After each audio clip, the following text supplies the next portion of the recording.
Bonjour, rebonjour en tout cas à tous et à tous, et merci à Cap Métiers d'organiser cet après-midi.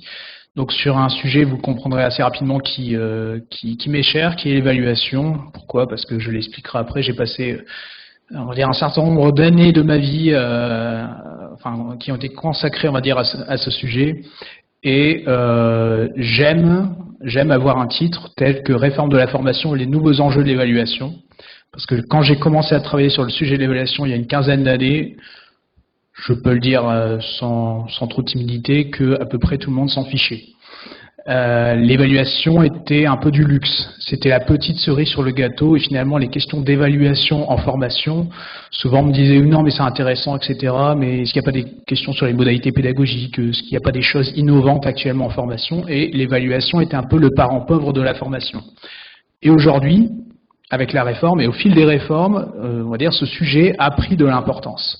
Et avec la dernière réforme, on va en parler, il devient, ça n'est plus du luxe quelque part, ça devient quasiment un prérequis. La compétence, on va dire, de l'évaluation devient quasiment un prérequis pour exercer dans le secteur de la formation. Donc ça a pris une importance assez considérable. On aura l'occasion d'en reparler également lors de la table ronde, bien évidemment. Alors un mot pour me présenter, donc Stéphane en a parlé, je suis consultant donc pour la société C-Campus qui est spécialisée dans le conseil, l'accompagnement et la formation, on va dire dans le domaine de la formation de manière assez générale. Alors notre slogan est l'innovation pédagogique au service de la performance, mais on travaille avec tous les acteurs de la formation, entreprises, organismes de formation, avec les OPCO, etc., sur différents sujets. Et me concernant, il y a notamment un sujet qui me tient à cœur, je le disais, c'est l'évaluation de la formation. Donc ça fait 15 ans que je travaille sur le sujet. Pour vous montrer à quel point je suis habité par le sujet, donc j'ai rédigé une thèse de doctorat sur le sujet de l'évaluation. On m'a proposé aussi d'écrire un livre sur le sujet, paru en 2013, deuxième édition en 2017. C'est bientôt les fêtes de fin d'année, ça peut faire un excellent cadeau. Surtout, notamment pour les enfants, croyez-moi, si vous avez des difficultés pour les endormir le soir, la lecture de ce livre les aidera certainement. Mais trêve de plaisanterie, en tout cas, je pense qu'il pourra être utile pour tout professionnel de la formation qui s'intéresse au sujet de l'évaluation. Et j'ai aussi l'honneur d'être l'un des facilitateurs certifiés de la société Kirkpatrick Partners. On va parler rapidement du modèle de Kirkpatrick, qui est le modèle d'évaluation des formations le plus connu dans le monde. Donc je forme et je conseille aussi au nom de Kirkpatrick. Alors, un mot d'abord de contexte. Force est de constater, je le disais en introduction, que le contexte est propice à l'évaluation, sous toutes ses formes. De plus en plus en tout cas. Le premier élément, c'est d'abord le cadre légal. Bon, on va en parler en long, en large et en travers, mais la dernière réforme, notamment, nous amène à penser évaluation via notamment le référentiel national de certification qualité, qui a maintenant une marque, Calliope. On va en parler après. Il y a le développement de la formation en situation de travail, qui, mine de rien, fait la part belle à l'évaluation. Il y a la multimodalité, qui est de plus en plus, on va dire, même pas reconnue, je vais dire encouragée. Il y a la fin, ou quasi-fin, des financements, des cofinancements. Et donc cela amène les acheteurs à se poser de plus en plus de questions, et quand je dis acheteurs, je vais dire au sens large, parce qu'y compris les directions générales qui disent, concrètement, maintenant, s'il n'y a plus d'obligation de financer la formation, mais qu'on est passé à une obligation de former, est-ce qu'on ne peut pas réinternaliser la formation? Est-ce que l'on ne peut pas faire de la formation, mais je l'entends encore, assez rapidement pour satisfaire nos obligations, mais voilà, parce qu'on sait que la formation, ça ne fait pas de mal, mais la question c'est est-ce que ça fait du bien? Voilà, c'est le type de réflexion que l'on entend. Donc il y a à la fois le cadre légal qui nous pousse, qui nous incite à faire davantage d'évaluation, et il ne faut pas se leurrer, il y a aussi le contexte économique, où justement ces fameuses directions dont je parlais précédemment, on leur a répété durant des années que la formation était un investissement. Donc aujourd'hui, elles nous disent clairement, prouve-moi que c'est le cas. Et montre-moi que la formation a un retour sur investissement. Et donc ça amène forcément d'autres questions.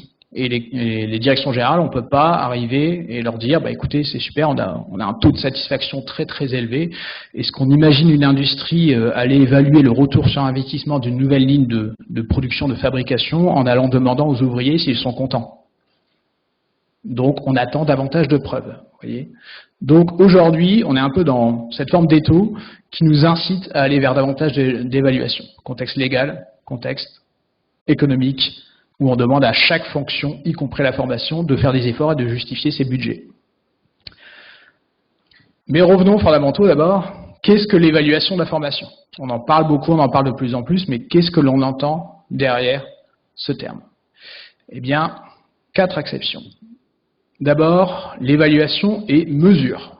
Une partie de l'évaluation concerne la mesure. Mesure de quoi? De l'écart entre les résultats obtenus et les objectifs fixés. Donc ça, c'est la première des choses. Forcément, dans l'évaluation, il y a la mesure. Si vous voulez savoir s'il fait chaud ou froid dans cette pièce, vous pourriez prendre un thermomètre qui va venir mesurer la température.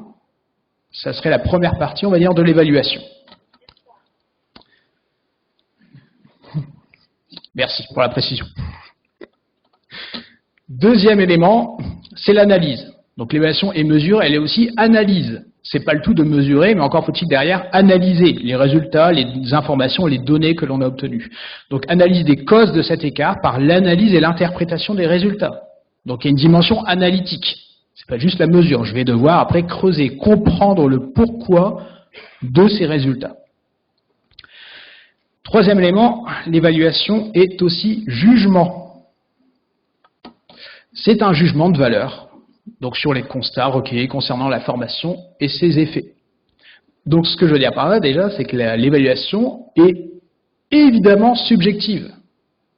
Ce qui me fait toujours sourire, à minima, quand j'ai des clients parfois qui me disent « j'aimerais revoir mon questionnaire d'évaluation des formations parce que j'aimerais qu'il soit un peu plus objectif ». Ben, ça n'est tout simplement pas possible. L'évaluation est subjective. La mesure peut être objective, mais à partir du moment où vous parlez d'évaluation, à un moment donné, il y a des êtres humains qui vont interpréter les résultats, qui vont juger, qui vont dire si oui ou non on est dans les clous ou non. Et enfin, le dernier point, c'est qu'elle est action surtout. Et c'est quelqu'un qui a rédigé un livre qui s'appelle « L'évaluation de la formation » qui vous dit ça. L'évaluation de la formation ne sert à rien. Elle ne sert à rien si le but derrière, c'est pas de s'améliorer. Si on n'agit pas. Si ça ne déclenche pas des actions correctives. Il y a une expression que j'aime bien pour résumer ça, c'est mesurer pour comprendre, comprendre pour agir. Voilà. Si on n'est que dans la première partie, que l'on mesure et que l'on comprend des choses, mais que derrière il n'y a pas d'action, ça n'a strictement aucun intérêt d'évaluer ces formations. Donc l'action, la dimension amélioration continue fait partie intégrante de l'évaluation. Maintenant, qu'est-ce que l'on évalue? Alors, en matière de formation, il y a trois concepts qui reviennent assez fréquemment. J'aimerais vraiment qu'on distingue, en tout cas, ces 3 éléments, parce que vous allez voir qu'il y en a certains sur lesquels on passe beaucoup de temps et on a tendance à en oublier certains autres. On peut évaluer tout d'abord la qualité des formations. Alors ça, c'est le maître mot qui a été au sein des débats, qui ont été portés par le législateur, etc. On parle beaucoup de qualité. Quand on parle de qualité en formation, je vais le dire de manière très simple, on aura l'occasion d'y aller dans le détail, mais c'est pareil, c'est porter un jugement pour savoir si la formation est un bon produit, est un produit de qualité, ou alors c'est un bon process, c'est un bon système, on va en parler après, il n'y a pas que l'action. Mais c'est un jugement, encore une fois, pour savoir si oui ou non c'est un bon produit. Un peu comme si, au moment des fêtes, vous décidiez d'acheter, je sais pas moi, une nouvelle télévision ou je ne sais quoi, et on vous dirait est-ce que oui ou non c'est un bon produit? Est-ce que ça vous donne satisfaction? Et souvent, on raisonne qualité en termes de formation. Est-ce que les apprenants ont été satisfaits? Et idéalement, est-ce qu'ils ont appris des choses? Sinon, on n'est plus dans le registre de la formation, j'espère. Donc la qualité est une chose. Mais j'aimerais que l'on aille un peu plus loin, et notamment que l'on aille à l'étage supérieur, qui est celui de l'efficacité. Une formation de qualité ne débouche pas forcément sur des résultats. L'efficacité, c'est est-ce que la formation a atteint, oui ou non, les objectifs qui lui ont été assignés. Je peux avoir un bon produit de formation, avoir des gens qui sortent de cette formation et qui disent c'était génial, on s'est bien amusé, on a bien mangé le midi, je caricature volontairement, etc. Le formateur était très sympa, etc. Mais derrière, aucun impact. Alors, soit sur les compétences mises en œuvre, soit impact sur l'organisation, sur l'entreprise, ou impact sur l'insertion professionnelle selon le type de formation, le type de public auquel on s'adresse, etc. Donc l'efficacité, forcément, c'est déjà aller plus loin. Donc qualité efficacité. Et enfin, le nec plus ultra, c'est de penser en termes d'efficience. L'efficience, c'est l'efficacité au meilleur prix. Mais les deux sont indissociables. Si j'arrive à faire monter en compétence quelqu'un avec 2 jours de formation au lieu de 3, je suis potentiellement plus efficient. En tout cas, ma formation est potentiellement plus efficiente. Par contre, comme je le vois encore souvent, si on ne regarde que l'aspect coût, sans s'intéresser à l'efficacité, on fait comme, permettez-moi l'expression, c'est vendredi, c'est la fin de semaine, on fait comme le dirait Adrien Ferraud, on fait du crétin learning. Du crétin learning, c'est dire on ne cherche qu'à baisser les coûts sans s'intéresser à l'efficacité. Donc, parler d'efficience, c'est un ratio efficacité-coût. Donc, les deux sont indissociables. Donc, en matière d'évaluation des formations, on peut évaluer la qualité, l'efficacité, l'efficience. Et pour ce faire, eh bien, il y a notamment un modèle qui existe, qui est le modèle de Kirkpatrick. J'en parlais en introduction. Alors Kirkpatrick, si vous ne connaissez pas, donc ça n'est pas un Irlandais, c'était en tout cas pour le père, Donald Kirkpatrick, un chercheur américain qui en 1959, donc ça ne date pas d'hier, s'est simplement posé cette question, qu'est-ce que l'on peut attendre d'une formation? Lorsque je fais une formation, lorsque j'anime une formation, quels sont les résultats possibles, quels sont les effets possibles? Et il a réfléchi, il a pensé 4 niveaux d'évaluation, que l'on a appelé fréquemment le modèle de Kirkpatrick. Lui, il n'a jamais parlé de modèle, d'ailleurs, il faut le savoir pour l'anecdote. Il parlait de 4 niveaux d'évaluation. Ce modèle, en tout cas, ces 4 niveaux sont devenus très populaires dans le monde entier, à tel point où quasiment partout ailleurs, sauf peut-être en France, on parle de Kirkpatrick pour déterminer les niveaux d'évaluation. On va dire KP1 pour Kirkpatrick 1, KP2 pour Kirkpatrick 2, etc. Nulle part ailleurs dans le monde, on ne parle d'évaluation à chaud et à froid, par exemple. Personne ne dit hot evaluation ou cold evaluation. On ne l'entend pas. Peut-être dans le monde francophone, mais en tout cas à l'extérieur, hein, quand j'essaye de discuter avec des Américains et que je leur parle de hot evaluation, ils me regardent un peu bizarrement. Alors, que dit le modèle de Kirkpatrick? Que disent ces 4 niveaux? Eh bien, suite à une formation, ce que l'on peut attendre d'une formation, ça serait déjà par exemple niveau 1, donc ce qu'il a appelé réaction, c'est ce qui correspond grosso modo à ce qu'on appelle l'évaluation de la satisfaction, ou ce qu'on appelle dans le monde francophone l'évaluation à chaud. Vous connaissez ça mieux que personne. Par exemple, le questionnaire que l'on va donner en fin de session, le tour de table que l'on va faire, etc., pour savoir si les personnes ont été satisfaites de la formation dispensée. Premier point. Deuxième niveau, apprentissage. Qu'est-ce que j'ai appris? Est-ce que je sors de la formation intellectuellement ou habilement enrichi? Qu'est-ce que je sais de plus? Qu'est-ce que je sais faire de plus, etc. Lorsqu'on fait des quiz d'évaluation des connaissances, lorsqu'on fait des exercices, des mises en situation, des études de cas, lorsqu'on a des certifications, etc., on est typiquement dans le niveau 2. Vous voyez. Autant au niveau 1, on a beaucoup de gens qui évaluent, les pratiques sont assez fortement développées, que ce soit côté acheteur ou côté demandeur, on va dire, de formation. Par contre, au niveau 2, on a déjà moins de monde. Niveau 3, ce qu'on appelle le comportement ou transfert des acquis, ce qu'on appelle aussi fréquemment l'évaluation à froid. Ce que j'ai appris et ce que je m'en sers en situation de travail. Et là, c'est le drame. On va en parler après. C'est le drame parce que bien souvent, il y a un faible taux de transfert.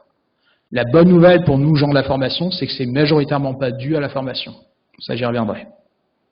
Et pourtant, on va être souvent les premiers accusés, vous le savez.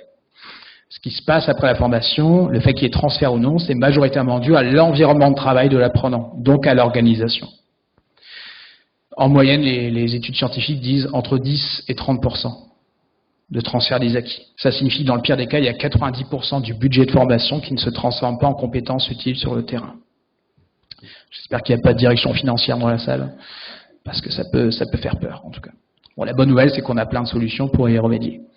Et niveau 4, résultat, c'est finalement le fait que les personnes aient transféré ce qu'elles avaient appris en situation de travail. Est-ce que ça a un impact sur l'organisation, sur les indicateurs de résultats? Un peu comme si je disais formation commerciale, est-ce que ça permet d'augmenter le chiffre d'affaires ou le montant des ventes, etc. Est-ce qu'une formation en management a permis de réduire le taux d'absentéisme ou le turnover? Est-ce qu'une formation à la sécurité a permis de réduire les accidents de travail, etc., etc. Donc ça, c'est le modèle Kirkpatrick. Très rapidement, on pourrait revenir dans les échanges tout à l'heure si vous le souhaitez, mais 4 niveaux qui structurent pas mal l'évaluation des actions de formation. Et c'est là où je voudrais aussi introduire cette nuance, c'est que Kirkpatrick est focalisé sur l'action de formation. Donc avec tout le respect que j'ai pour le modèle de Kirkpatrick, ça ne répond pas à tous les enjeux d'évaluation. C'est-à-dire que s'intéresser uniquement à l'évaluation des actions de formation, on oublie tout un pan de l'évaluation, dont on va parler après, et qui est notamment le fait d'évaluer, porter l'évaluation au niveau du système de formation. Et c'est tout le sens des approches qualité, dont on va parler encore après, et tout au long de cet après-midi avec Calliope, etc. C'est le sens des approches qualité, où on considère que finalement, plutôt que d'agir sur l'action de formation elle-même et d'évaluer l'action de formation, on ferait mieux de s'intéresser au système qui les produit. C'est ce qui existe dans tous les systèmes, on va dire, de management de la qualité totale, dans l'industrie, dans l'automobile, etc. Je viens du Nord, pas très loin de chez moi, donc du côté de Valenciennes, il y a Toyota. Toyota ne va pas s'amuser à aller regarder exactement la qualité de chaque voiture qui sort de ses chaînes, etc., vu le nombre d'éléments qui sont produits chaque jour. Donc on travaille davantage sur le système et pas sur l'action. Donc, Kirkpatrick, encore une fois, ne répond qu'aux actions. Intéressant pour nous de s'intéresser quand même à la notion de système. Alors, c'est une approche qui est pertinente, et notamment d'un point de vue économique. Parce qu'on en parlera aussi tout à l'heure, mais pour un financeur, vous imaginez si chaque financeur devait aller contrôler la qualité ou évaluer l'efficacité de chaque action de formation. Je pense qu'on pourrait multiplier les effectifs par 100, 1000 ou davantage. Donc la logique de chaque financeur, c'est de se dire, bon, on va plutôt s'intéresser au système qui produit les actions, avec des audits ciblés, plutôt que d'aller voir chaque action de formation.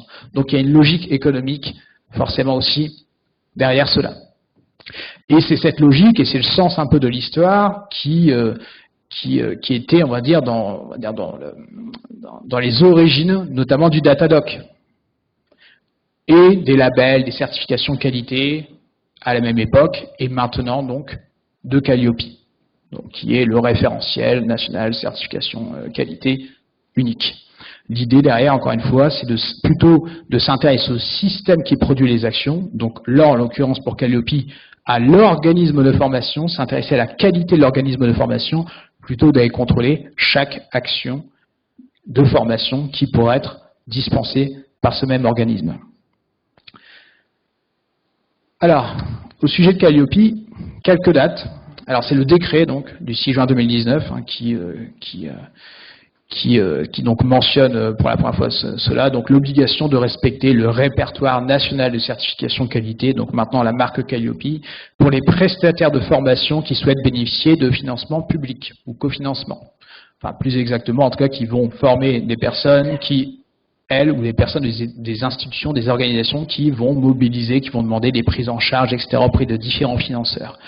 Donc ça, c'est une obligation qui vient, en tout cas, de ce décret.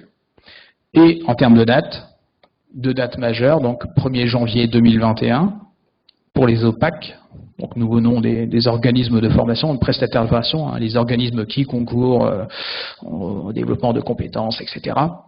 Et puis, un petit peu de marge de manœuvre pour les CFA qui étaient en activité donc avant la promulgation de cette loi à venir. Donc eux ont un an de marge de manœuvre, donc ça les amène au 1er janvier de 2022. Alors grosse évolution par rapport au Datadoc, c'est que l'on passe d'une logique de contrôle a posteriori à un contrôle a priori. Datadoc, ce que l'on vérifiait dans le Datadoc, c'était la capacité, en tout cas, du prestataire de formation à décrire son organisation, ses processus, sa prestation. C'était vraiment une logique de documentation. Donc, vous écriviez et vous proposiez, en tout cas, les documents attestant de votre organisation interne. Comment vous y prenez pour faire de la formation, etc. Et a priori, il n'y avait pas de remise en cause, enfin vous n'aviez pas de risque, sauf en cas de contrôle a posteriori, etc. Mais voilà, vous étiez référencé Datadoc, et pas certifié Datadoc, vous étiez référencé Datadoc dans le Datadoc, et ensuite dans les catalogues, etc. des différents partenaires, différents OPCA à l'époque, etc. Si vous étiez en mesure, en tout cas, de décrire votre organisation. Avec Calliope, on va plus loin. On n'est pas dans la capacité à décrire, on est vraiment dans la capacité à faire. Et ça sera via des audits réels, des audits tels qu'on les imagine dans, on va dire, dans le cadre, par exemple, des normes ISO. Et donc, vous allez avoir vraiment un auditeur qui va venir et qui va regarder aussi ce que vous faites, etc. Donc, c'est forcément beaucoup plus exigeant. Et tenons-en pour preuve, ne serait-ce que la formulation. Donc, les deux portent à peu près sur les mêmes thèmes, mais par contre, en termes de formulation, on voit que c'est beaucoup plus exigeant. Par exemple, sur le Datadoc, vous voyez, si on prend l'indicateur 2.5, capacité de l'OF à décrire l'évaluation continue des acquis du stagiaire. Vous voyez, votre capacité à décrire. Par contre, dans le RNCQ, indicateur 11, donc Calliope, le prestataire évalue. C'est pas, il a une capacité à décrire comment il s'y prend, non, il évalue l'atteinte par les publics bénéficiaires des objectifs de la prestation. Donc on est vraiment dans l'action et on va vérifier clairement que c'est fait dans le cadre d'un audit. Alors, la bonne nouvelle pour un fanat de l'évaluation comme moi, c'est que l'évaluation est omniprésente dans Calliope. Alors, quelques exemples. Et encore, il y en a même d'autres. On pourrait quasiment voir l'évaluation partout, mais au bout d'un moment, il faut savoir garder raison. Et vous voyez, lorsqu'on prend l'indicateur 2, le prestataire diffuse des indicateurs de résultats. Donc, il y a eu l'évaluation si j'ai des indicateurs de résultats. Adaptés à la nature des prestations mises en œuvre et des publics accueillis. Le prestataire définit les objectifs opérationnels et évaluables de la prestation. Et j'aime beaucoup cette expression, objectif opérationnel. Moi, quand je lis ça, j'entends clairement est-ce que la personne est capable de en situation de travail. C'est bon, on est dans la définition de l'objectif opérationnel, ce que j'appelle aussi l'objectif comportemental dans le modèle de Kirkpatrick. On est au niveau 3. Donc ça signifie que l'on va évaluer si oui ou non, dans le cas d'une formation, en tout cas qui s'adresse à un salarié notamment, qu'il y a bien eu mise en œuvre de nouvelles compétences en situation de travail. C'est comme ça que j'interprète le texte, en tout cas. Le prestataire détermine les procédures de positionnement et d'évaluation des acquis à l'entrée de la prestation. Donc, en amont, que faites-vous en termes d'évaluation en amont? Et le prestataire évalue donc l'atteinte des objectifs dont on parlait précédemment. Donc, il les définit et il les évalue. Vous voyez, on a ces éléments dans Calliope. Noir sur blanc. Il recueille les prestations, les appréciations, le prestataire auprès de différentes parties prenantes. Donc pareil, et c'est bien écrit dans le texte, je ne m'adresse pas jusqu'aux bénéficiaires, aux participants, à l'apprenant. Donc je vais aussi aller interroger d'autres personnes. Ça pourrait être mes commanditaires, ça pourrait être les financeurs, etc. Donc évaluation un peu multi-acteurs. Il met en œuvre des modalités de traitement des difficultés rencontrées. Donc vous voyez, on est dans ce que je disais tout à l'heure, hein, mesurer pour comprendre, comprendre pour agir. Je ne fais pas que mesurer, c'est derrière qu'est-ce que je fais des informations recueillies, comment j'améliore ma prestation, comment j'améliore mon fonctionnement interne, etc. à différents niveaux. Et aussi, dernier point, comment je traite aussi cela, donc comment je traite les non-conformités, comment je fais pour m'améliorer en continu, etc., etc., à partir des informations recueillies. Donc l'évaluation omniprésente dans Calliope.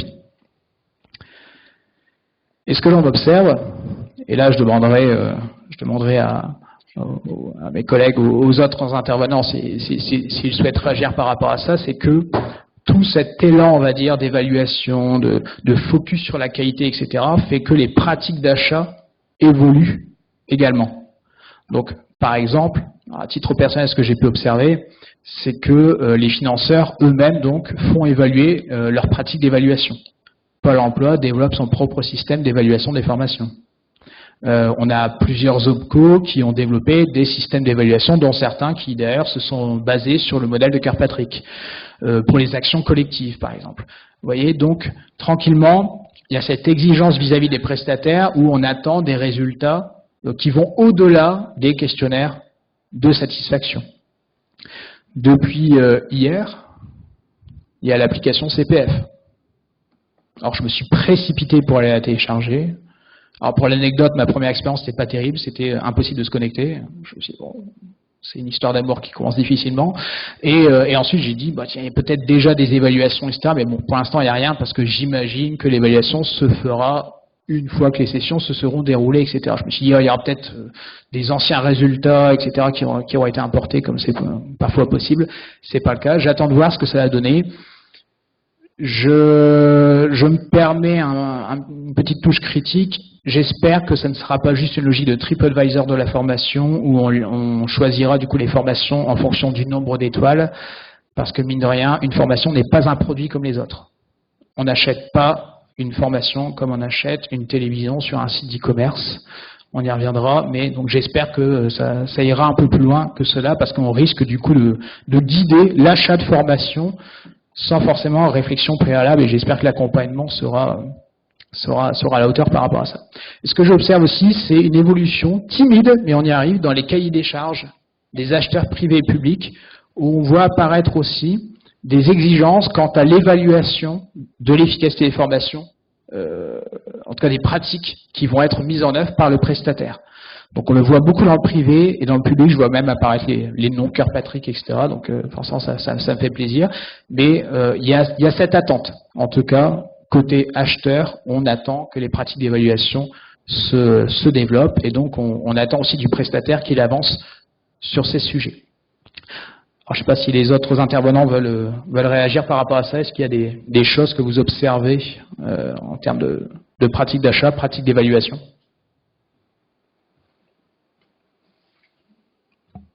François Gainou, oui. Oui.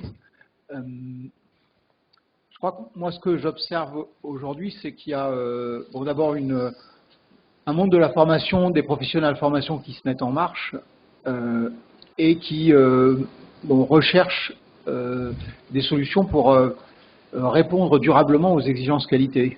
Donc il y a passer un sentiment de colère et de frustration de se dire bon, faut y aller vers la certification, après on construit. Et donc moi, ce que je constate surtout, c'est aujourd'hui, c'est dans les grands organismes de formation, on s'organise vis-à-vis de la sous-traitance, il y a beaucoup de sous-traitance, on s'organise vis-à-vis de la sous-traitance.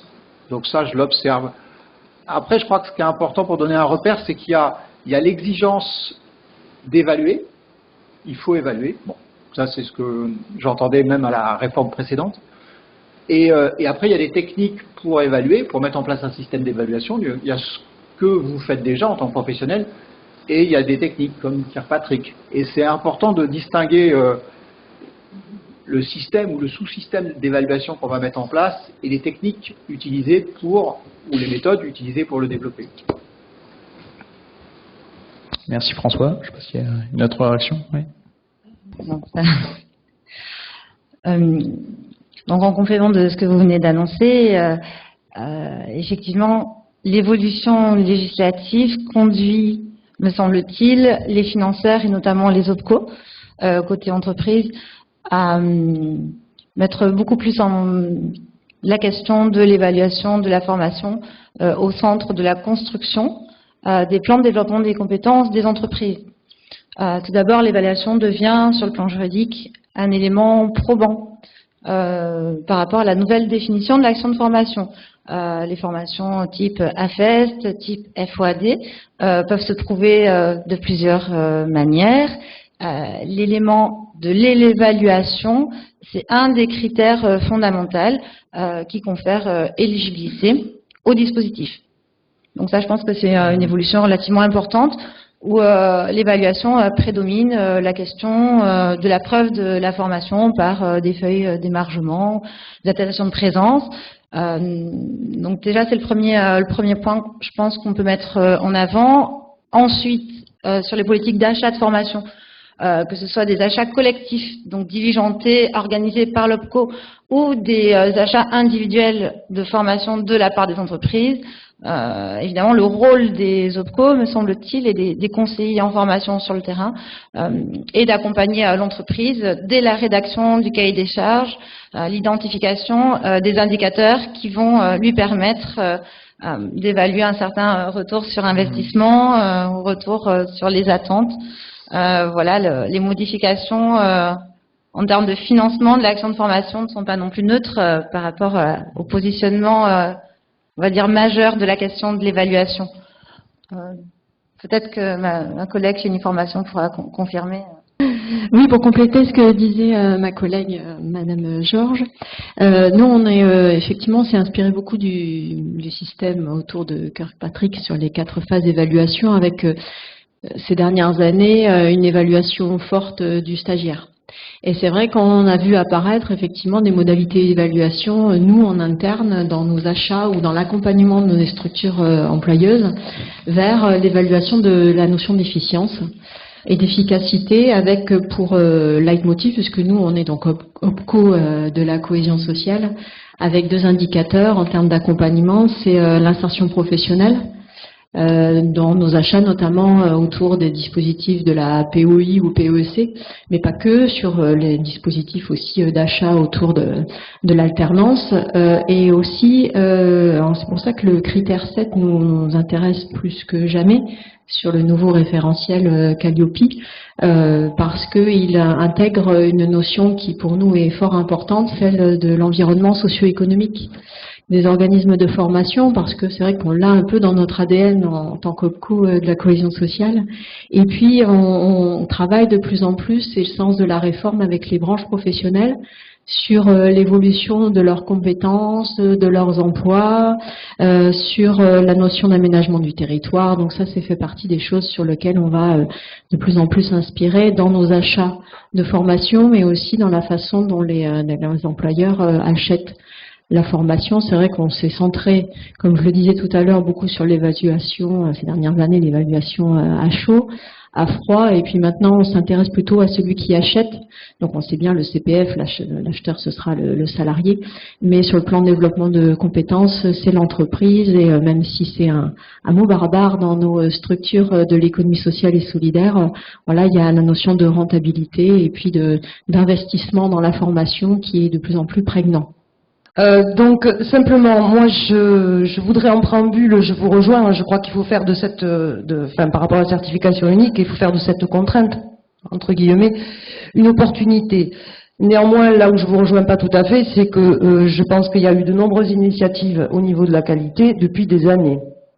Ça fait plus de 20 ans qu'on aborde la qualité. Ici, en Aquitaine, par exemple, la région Nouvelle-Aquitaine avait fait son contrat qualité, etc. Enfin voilà, il y a des choses quand même qui se font depuis des années. C'est pas tout nouveau. Le gros changement pour moi, c'est passer de la conformité à l'adaptation, en fait. Ce qui me semble important, alors dans le référentiel qualité, ça pour moi c'est très clair, puisque le SINOFDES nous sommes battus pour ça, pour effectivement qu'il y ait le critère supplémentaire au niveau de l'ancrage territorial. C'est aussi une manière aborder les parties prenantes et les partenariats et tout le réseau environnemental, ça me semble quand même essentiel pour le bon déroulement d'une formation. Ce qui me semble important quand même par rapport à la loi, c'est l'évolution du système client. C'est-à-dire que là, on a la fin de l'intermédiation avec la plateforme CPF. Là, les personnes vont aller directement choisir leur formation. Et donc, il y a une nécessité de protéger le consommateur, si on l'appelle comme ça, parce que c'est les termes qui sont utilisés, même si ce ne sont pas ceux qui me vont forcément. Et l'importance d'une communication qui est vérifiable. Et là, je vous rejoins, j'ai de fortes craintes sur le TripAdvisor de la formation, ce que nous indiquons depuis toujours. Je laisserai le plaisir à mon collègue qui veut parler de la plateforme Anotea. Mais enfin, il y a quand même plusieurs choses. C'est-à-dire qu'on sait que, vous le disiez tout à l'heure, que des stagiaires peuvent trouver une formation très intéressante parce qu'ils s'entendent très bien avec le formateur, parce que les locaux étaient sympas, etc., alors que le contenu de la formation était absolument pas adapté. Et l'inverse est vrai aussi. Donc il faut quand même se méfier de ce type de choses. Il me semble que c'est important. Et puis après, c'est l'évolution, vous le disiez, de la notion même de la formation. Hein. C'est un parcours pédagogique qui doit permettre d'atteindre un objectif professionnel. Donc il y a une centration sur la personne. Ce qui change, c'est la nécessité de connaître la situation de départ de l'individu et la nécessité de connaître son objectif professionnel pour ensuite construire la prestation. Alors ça, c'est tout à fait intéressant et on parle en termes de parcours. Mais effectivement, là, on revient aux modalités d'achat. On ne peut pas, si on reste dans certains types de modalités d'achat, pour être très clair, à l'heure stagiaire présent, par exemple, sur des territoires ruraux, on ne peut pas être dans cette notion de parcours. Hein. Donc il faut qu'elle change. Je crois que ça avance à ce niveau-là, mais ça va de pair.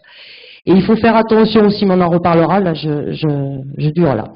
Je crois qu'il va falloir faire attention à l'harmonisation au niveau de toutes les évaluations qu'il peut y avoir. Parce qu'il y a une certification unique, et pour nos organisations, vous le disiez tout à l'heure, il y a Pôle emploi qui va avoir sa propre évaluation, les OPCO, vous avez vos propres évaluations, la région a ses propres évaluations. Ça demande un temps énorme aux organisations. Est-ce qu'elles pourront le tenir? Ça, j'en sais pas, mais on y reviendra après, je pense.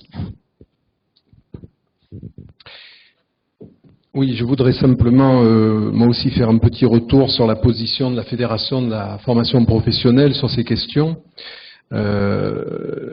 Je dirais que nos adhérents, non seulement n'ont pas peur d'être évalués, n'ont pas peur d'être contrôlés de leur effort d'évaluation, mais ils ont même souhaité encourager ce mouvement depuis des années, puisque Muriel disait tout à l'heure que ça fait longtemps qu'on fait de la qualité dans nos organismes.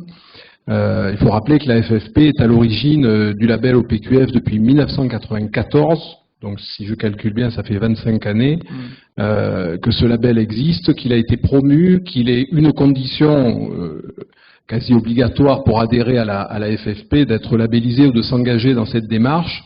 Et même si tout n'était pas parfait dans le label OPQF, on retrouve évidemment des indicateurs, des pratiques et des méthodes proches du référentiel Calliope.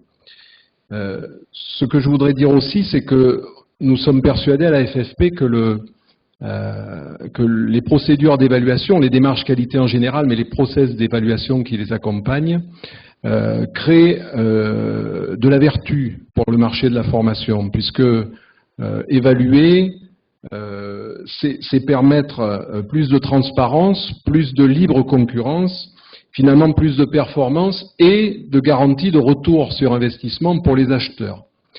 Et effectivement, il y a un point qui est important, ne serait-ce que dans la définition même de la sémantique de la loi Avenir professionnel, on voit bien qu'on s'adresse de plus en plus aux individus eux-mêmes et non plus aux acheteurs collectifs, aux acheteurs institutionnels. Ce qui veut dire que la protection du consommateur et donc la transparence que l'offre doit garantir à toutes ces personnes ne va aller que croissante. Donc c'est un point important que de pouvoir donner à ceux qui demain vont acheter individuellement, alors on parle de consommer son CPF, c'est vrai que ça va être un acte fort de dépenser son CPF et de manière plus libre qu'aujourd'hui, parce que je rappelle qu'il y a beaucoup de CPF qui sont aussi consommés presque à l'insu des personnes par Pôle emploi ou par la région, ce qui est assez aberrant, mais c'est une réalité qu'il faut avoir en tête. Je referme la parenthèse. Donc ce point-là de transparence, de garantie de qualité pour les acheteurs individuels me semble très important, contrairement à ceux qui sont des professionnels de l'achat, je dirais, qui ont l'habitude de faire ça et qui sont sans doute plus dotés, plus instrumentés en la matière. Alors, je reprendrai la parole tout à l'heure sur un aspect plus technique par rapport peut-être à ce qui a été dit. Simplement 2 points. On a parlé d'amélioration continue, on a parlé d'amélioration des pratiques. Il y a un mot dont on n'a pas parlé, je ne sais pas s'il est différent, c'est celui de perfectionnement. Alors pourquoi j'évoque le perfectionnement? Parce que certains d'entre vous peut-être sont en train de passer d'un système de l'alternance hors apprentissage à des nouveaux opérateurs en faveur de l'apprentissage, c'est-à-dire, on va dire, des CFA non historiques. Voilà. Ou bien vous êtes intervenant individuel et vous allez travailler, ou vous travaillez déjà pour des organismes de formation par apprentissage. Et il y a un décret qui est sorti il y a quelques jours qui oblige le directeur de l'organisme à mettre en place un conseil de perfectionnement. Alors j'ai été très surpris, j'aimerais qu'on puisse en discuter, échanger avec vous aussi là-dessus, que finalement le décret, sauf s'il y a un texte qui précise d'autres choses à l'avenir, laisse un champ immense à la notion de perfectionnement. C'est-à-dire qu'en fait, le décret crée l'instance, mais l'organisme va pouvoir mettre dedans à peu près tout et n'importe quoi. Donc là, en termes de contrôle réglementaire ou de contrôle qualité, il sera intéressant à un moment donné de savoir s'il y a des différences importantes d'interprétation entre ceux qui contrôlent pour que cette obligation réglementaire, qui est loin d'être neutre, qui est loin d'être marginale, cette obligation puisse être respectée par nos organismes. Voilà. Oui, je terminerai effectivement par ce qu'on pourrait appeler les outils d'évaluation en ligne et quasi anonymes de la formation. Nous sommes extrêmement méfiants à la FFP si ce type effectivement d'outils d'évaluation très à chaud et très critiques, parce que ce sont souvent ceux qui sont les plus critiques qui vont répondre, hein, c'est comme au restaurant en général, quand on n'est pas content on va le mettre sur le site, beaucoup plus que si on a très bien mangé. C'est pas toujours vrai, mais dans la formation, si vous connaissez l'outil Anotea, il n'y a personne de Pôle emploi là aujourd'hui, a priori. Non, tant pis. J'en aurais profité, c'est pas grave. Cet outil Anotea, c'est déjà le TripAdvisor de la formation, c'est-à-dire que tous les demandeurs d'emploi qui terminent un parcours de formation sont aujourd'hui sollicités par Pôle emploi pour donner un avis. Alors, le problème, c'est qu'aujourd'hui, quand on est en tant que responsable d'organisme, qu'on va sur ce site et qu'on regarde comment vos formations sont évaluées, en fait, il y a deux types d'évaluation. Soit il y a juste une note sans commentaire. Alors, quand elle est bonne, c'est bien, mais on ne sait pas trop pourquoi la personne apprécie la formation. Et si elle est mauvaise, c'est encore pire, parce que là, on a une note sans trop savoir ce qui n'a pas fonctionné. Bon. Et ensuite, lorsqu'il y a effectivement des avis, ce sont des avis qui portent sur beaucoup de choses, mais pas sur ce qui intéresse en réalité l'évaluation de la formation. Donc, cet outil existe. J'espère qu'il aura un avenir, mais pas dans la forme qu'il a actuellement. Merci pour vos contributions. Alors, je me suis peut-être mal exprimé. Je disais que je ne nie absolument pas le fait que les démarches qualité, ça ne date pas d'hier. Par contre, je parlais vraiment des pratiques d'évaluation. Donc, pratiques d'évaluation au sens efficacité, donc au sens notamment niveau 3, 4, Kirkpatrick, etc. Quoi. Effectivement, je connais le label au BQF depuis un certain temps, depuis au moins 15 ans. Ça fait 15 ans que je suis dans le milieu. Alors, pour aller dans le sens de ce qui a été dit et sur notamment les critères de décision, les critères d'achat qui figurent dans les cahiers des charges, dans les appels d'offres, etc. Je me suis amusé à faire un petit florilège. C'est pour ça que j'ai commencé aussi cette conférence en rappelant c'est quoi l'évaluation, c'est quoi la qualité, c'est quoi l'efficacité, c'est quoi l'efficience, etc. En tout cas, de mon point de vue et en me basant sur les définitions d'un certain nombre d'auteurs. Mais les mots ont un sens. Et lorsqu'on parle d'évaluation, c'est important aussi de ne pas évaluer entre guillemets à côté de la plaque ou de ne pas faire porter la responsabilité de l'efficacité de la formation à tel ou tel acteur, etc.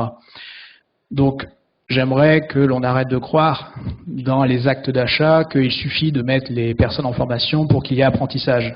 Former ne signifie pas apprendre. Que savoir n'est pas égal à savoir-faire. On n'attestera pas, en tout cas, de la capacité de quelqu'un à faire quelque chose avec des quiz d'évaluation des connaissances, par exemple. Vous voyez, connaître quelque chose, c'est une chose. Savoir mettre en œuvre, mettre en pratique, c'est autre chose. Que le savoir-faire est égal compétence mise en œuvre. Donc on attend du prestataire de formation et qu'il permette d'avoir des personnes plus compétentes sur le terrain. Le meilleur prestataire de formation du monde ne peut pas faire de miracle s'il n'y a pas derrière de suivi, si le client, si l'entreprise en tout cas ne joue pas son rôle.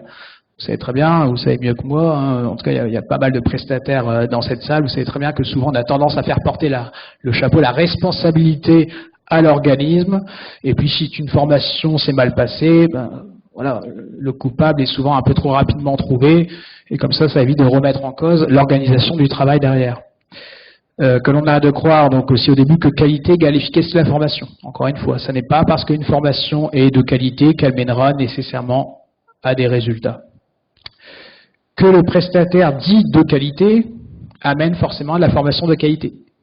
Voilà. Et encore une fois, un label ou une certification ne mène pas automatiquement à des actions de formation efficaces, parce que l'efficacité n'est pas que du ressort du prestataire de formation.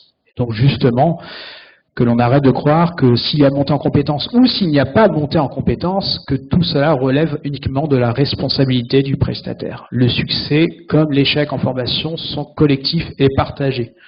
Donc je prends un exemple, mais quand je vois dans des appels d'offres que l'on va évaluer certains prestataires de formation et la qualité ou l'efficacité, l'impact de certaines formations, par exemple en fonction du taux d'insertion professionnelle, quelle blague!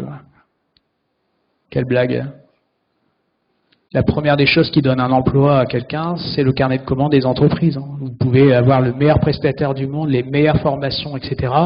Si derrière, pour le coup, vous êtes dans des bassins, on va dire, d'emploi sinistrés, etc., dire que parce que les personnes n'ont pas retrouvé d'emploi, c'est parce que le prestataire, il y a quand même, enfin, on fait un saut quantique où il y a un écart assez important, où j'aimerais que l'on remette chacun à sa place. Donc encore une fois, le prestataire, on ne peut pas tout exiger du prestataire de formation. Donc je dis ça en ayant listé tout un ensemble de cahiers des charges d'acteurs privés et notamment publics. D'autant que la formation ne suffit pas. Alors je vais parler de Kirkpatrick, un américain, je vais parler d'un autre américain qui est Brinkerhoff, Robert Brinkerhoff, qui a montré dans toutes ses études que le fait de considérer la formation comme étant un événement. Et ce que j'entends par événement, c'est le fait qu'il n'y ait pas, par exemple, de préparation en amont de la formation, qu'il n'y ait pas d'accompagnement en aval. Vous voyez, c'est-à-dire que c'est un événement, c'est un acte isolé. J'envoie des gens en formation, ils ne savent pas pourquoi ils y vont, et ils retournent dans leur entreprise, et finalement, l'entreprise ne fait pas le relais derrière. Donc, quand j'ai l'entreprise, c'est à la fois le service RH formation, ce sont les managers, il n'y a pas de tuteur, il n'y a pas d'accompagnateur. S'il n'y a pas ces actions, ce que j'appelle ici des leviers, pour préparer les gens à l'information et pour les accompagner derrière, les études de Brinkerhoff, les recherches montrent qu'on a en moyenne 15% des gens qui transfèrent ce qu'ils ont appris. Donc, vous prenez un groupe de 12 personnes, ça fait en moyenne 2 personnes dans la salle qui vont transférer ce qu'elles ont appris. Donc, ils vont utiliser, donc aller jusqu'au niveau 3 de Kirkpatrick, utiliser ce qu'elles ont appris en formation. Quand j'anime des formations, souvent sous forme de boutade, je dis, bon, bah, les 10 autres, vous pouvez sortir, mais malheureusement, on ne sait jamais qui va appliquer ou pas. Donc, d'où l'idée de penser à ce qui est avant et ce qu'il y a après. Et là, mine de rien, la réforme, le référentiel, en tout cas Calliope, nous incite à penser à cela. Mais encore une fois, le prestataire n'est pas le seul responsable. Il y a un organisme de formation qui a pignon sur rue à Paris, un organisme leader en France et peut-être en Europe aussi, en Europe je crois, qui me donnait ce chiffre, 40% des personnes qui arrivent à la salle de formation, leur principale salle de formation à Paris, 40% des personnes qui se présentent à l'accueil ne connaissent pas le nom de la formation qu'elles viennent suivre. Bon, vous avez déjà connu ça. Eh bien, comment espérer ensuite qu'à la fin de la journée, on dise à ces personnes, bon, bah maintenant, quel est ton plan d'action? Comment tu comptes utiliser ce que tu as appris? Écoute, t'es bien gentil, mais ce matin, je ne sais même pas le nom de la formation que je venais suivre. Donc, attendre des choses du prestataire, certes, mais je pense qu'il y a aussi d'autres sujets à traiter côté acheteur, côté entreprise. Alors l'image que je voulais vous donner, c'est il y a une étude qui a été, il y a un article si vous cherchez sur votre moteur de recherche favori, le mien est Ecosia, c'est quand la formation ne sert à rien. Vous pouvez retrouver ça facilement. C'était un article du journal Les Échos qui se basait sur une étude de la Harvard Business Review qui montrait que la plupart des formations en management, en leadership, etc. aux États-Unis n'aboutissaient à rien, des véritables coups d'épée dans l'eau, parce que justement, on ne tenait pas compte des conditions du transfert, de l'organisation du travail derrière. Et donc, pareil, la formation ne porte pas ses fruits, bon, bah, c'est que la formation était mauvaise, c'est que le formateur était mauvais, on va revoir ça, etc. Mais à aucun moment, on se disait, mais comment va-t-on accueillir ces personnes qui maintenant vont travailler différemment?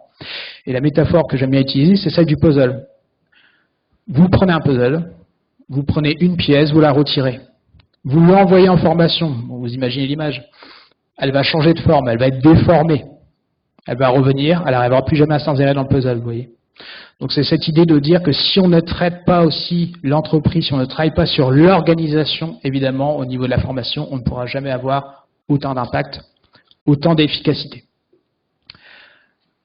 Donc, ma conviction, c'est que pour traiter le sujet de l'évaluation, on devrait avoir une approche dite pluridimensionnelle. Parce que si on n'évalue pas les actions et qu'on n'évalue que le système, sens de Calliope, même le système le plus perfectionné peut avoir des défaillances. Donc moi, je prône une évaluation du système et de l'action, pas que de l'action. Et c'est quelqu'un qui est un promoteur du modèle Kirkpatrick qui vous dit cela. Encore une fois, Kirkpatrick, ce ne sont que les actions. Donc, j'aimerais que l'on arrive à développer aussi une culture de l'évaluation et du résultat. Alors, tant au sein des prestataires qu'au sein des entreprises, des acheteurs, etc., que l'on réfléchisse en termes d'évaluation sans arrêt. On a vu que les pratiques, en tout cas, allaient dans ce sens. Donc, c'est plutôt une bonne nouvelle.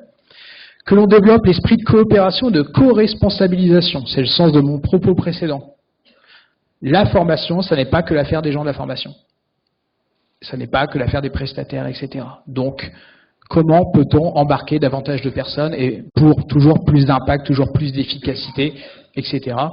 Et arrêter de croire que le formateur, l'organisme, va être le seul responsable. C'est un peu le concept de séduction dont on parle en marketing, vous savez. C'est le client est aussi producteur de son service. Et c'est notamment, je me souviens que c'est François Gainou qui en parlait en disant, lors d'une conférence que l'on a pu animer en commun, où François disait, finalement, la formation, l'apprentissage, c'est une coproduction. C'est-à-dire que l'apprenant est partie prenante directe. Vous ne pouvez rien faire, évidemment, si l'apprenant n'est pas embarqué, etc. Donc, il n'y a pas à attendre de miracle si les conditions ne sont pas réunies. Donc, je pense l'apprenant est évidemment partie prenante, mais pas que. On en revient à ce qui se passe avant et ce qui se passe après. Donc, pensez système. Et comme je le disais avant, le succès ou l'échec sont collectifs et partagés. Donc, essayez forcément d'aller vers ça. Et il y a une tentative qui me semble intéressante, portée par la réforme, c'est la FEST. La FEST, je considère que c'est un modèle dont on pourrait s'inspirer. Alors quand je dis modèle, il faut le relativiser, ça n'est qu'une modalité pédagogique. Encore une fois, c'est une modalité d'apprentissage. La FEST, c'est pas un dispositif, hein. Ça a entre guillemets autant de valeur que le présentiel, le distanciel, et donc maintenant l'expérientiel qu'on a appelé la FEST. Pourquoi selon moi on devrait s'en inspirer?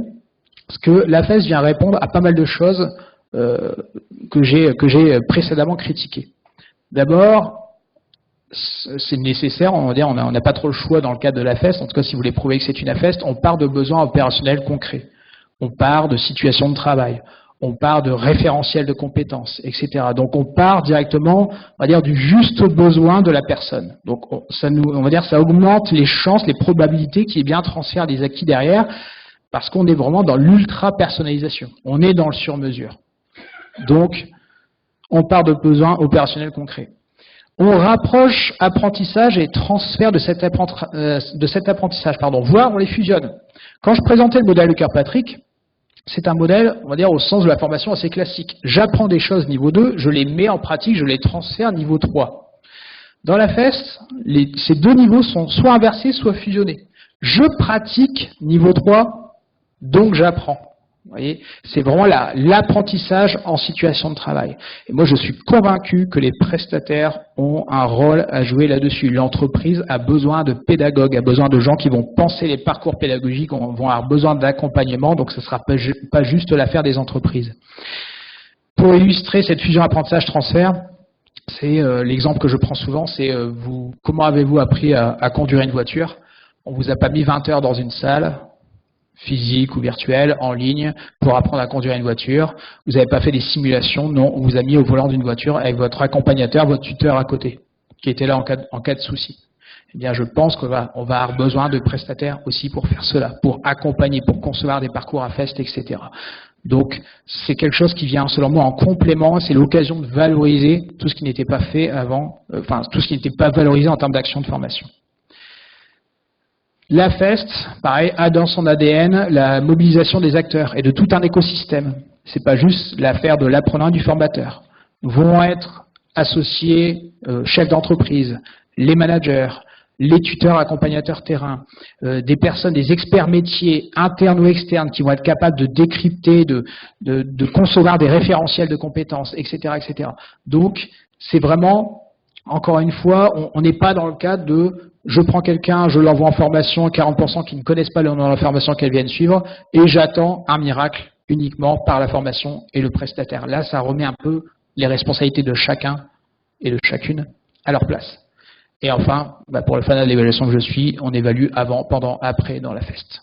C'est-à-dire qu'en termes de preuves, on pourra en parler longuement, mais c'est un autre sujet, vous devez pouvoir fournir des grilles d'évaluation, des grilles de positionnement qui attestent d'une montée en compétences. En compétences réelles, donc mise en situation de compétences, mise en pratique. On est au niveau 3 de Kirkpatrick.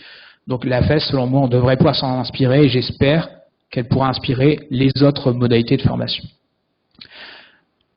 Alors pour conclure et pour ensuite ouvrir place aussi au débat et aux échanges lors de la table ronde et à vos questions, selon moi, donc en plus des convictions présentées précédemment, ce que l'on pourrait enfin, comment on peut aborder en tout cas ce sujet de la réforme, de la certification qualité, etc. Bah, évidemment, de toute façon, encore une fois, hein, que l'on soit pour, que l'on soit contre, etc., dans tous les cas, on n'a pas trop le choix que d'y aller. Donc, l'idée, c'est quand même de mettre en place une démarche qualité, avec tout ce qui va bien. De nommer une personne aussi responsable du sujet, d'animer des groupes de travail, de revoir nos processus, etc., de développer nos pratiques d'évaluation. Donc, il y a tout un boulevard, on va dire, qui s'ouvre aux organismes de formation, aux OPAC, aux prestataires de formation, peu importe comment on les nomme, pour s'attaquer à ce sujet. Développer ses propres pratiques d'évaluation, donc en réponse notamment aux exigences des acheteurs. Donc aller plus loin que les niveaux 1 et 2 de Kirkpatrick, mais proposer aussi des choses sur les niveaux 3 et 4. Même si, encore une fois, le prestataire n'est pas responsable des niveaux 3 et 4, c'est aussi ce qui se passe derrière, le rôle de l'apprenant, du manager, etc. Tout cela est évidemment déterminant. Contribuer à l'engagement des parties prenantes dans une pensée systémique, ou pour leur dire simplement, leur rappeler sans arrêt, ne serait-ce que par les pratiques d'évaluation, que les gens de la formation ne sont pas les seuls responsables du résultat. Moi, je vous donne un exemple très concret pour illustrer cela. Quand j'évalue à froid niveau 3 de Kirkpatrick, je pose aussi des questions aux personnes en disant « Qu'est-ce qui vous a aidé à mettre en pratique? Qu'est-ce qui vous a freiné dans la mise en pratique ?» Et en termes de statistiques, j'observe qu'il y a entre 50 et 75% des freins, donc des raisons pour lesquelles les personnes n'appliquent pas ce qu'elles ont appris, qui sont imputables à l'organisation. Donc face aux clients, je leur montre cela en disant, bah, vous voyez, on ne peut pas faire de miracle, derrière on n'y travaille pas. Ce qui est très bien pour les prestataires, ce sont aussi des opportunités de business supplémentaires. Il faut peut-être former les managers, enfin, il y a plein de choses à faire.